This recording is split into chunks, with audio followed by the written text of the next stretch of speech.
আসসালামু আলাইকুম সবাইকে। আশা করি সবাই ভালো আছেন, সুস্থ আছেন। আমিও কিন্তু খুবই ভালো আছি।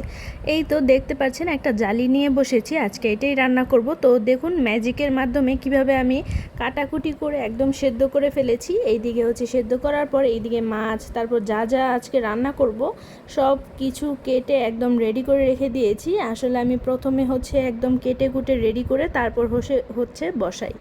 তো এখানে হচ্ছে আমি জালি আর হচ্ছে আলু একই সাইজ করে ভেজে সিদ্ধ করে নিয়েছি। তারপর হচ্ছে এখানে মাছটাকে প্রথমে হচ্ছে আমি ভেজে নিব। তো মাছটা ভাজার পর হচ্ছে মাছের যেই তেল, ওই তেলটার মধ্যে হচ্ছে এখন আমি যেই তরকারিগুলো সিদ্ধ করে রেখেছিলাম ওইগুলো ভেজে নিচ্ছি।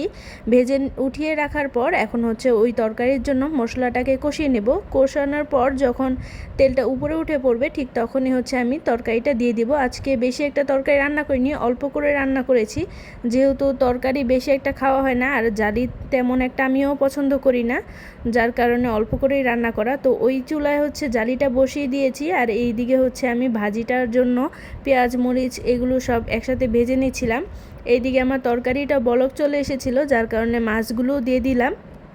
এখন হচ্ছে এই মাছ দিয়ে ভালোভাবে নাড়াচাড়া করে তারপর ঢেকে দিব যেন এটা ভালোভাবে জাল চলে আসে। আর ওইদিকে হচ্ছে যেই পটল আর আলু ভাজি করব ওইটার জন্য মশলাটা রেডি। তো এখন হচ্ছে আলু আর পটল ভালোভাবে ধুয়ে ছেঁকে তারপর হচ্ছে এখন দিয়ে দিব। এইটাকে যতক্ষণ না সেদ্ধ হয় ততক্ষণ জাল দিব। আর এইদিকে হচ্ছে আমার তরকারির ফাইনাল লুক।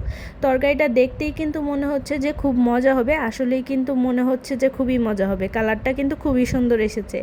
তো তারপর হচ্ছে এখানে আমি ভাজিটা দেখছিলাম প্রায় হয়ে এসেছে, আর একটু ভাজা ভাজা করব আমি, যেহেতু তেলের পরিমাণটা একটু বেশি দিয়েছি তাই ভাজা ভাজা করতে অত একটা সমস্যা হয়নি। তো এই তো শেষে হচ্ছে ধনেপাতা দিয়ে তারপর হচ্ছে নামিয়ে ফেললাম। তো ভাজিটাও কিন্তু খুবই সুন্দর একটা স্মেল আসছিল আর হচ্ছে দেখতেই পাচ্ছেন কতটা পরিমাণ ধোঁয়া উঠছিল। আর আমি একটু জ্বালানার কাছে নিয়ে দেখালাম যে কতটা সুন্দর লাগছিল।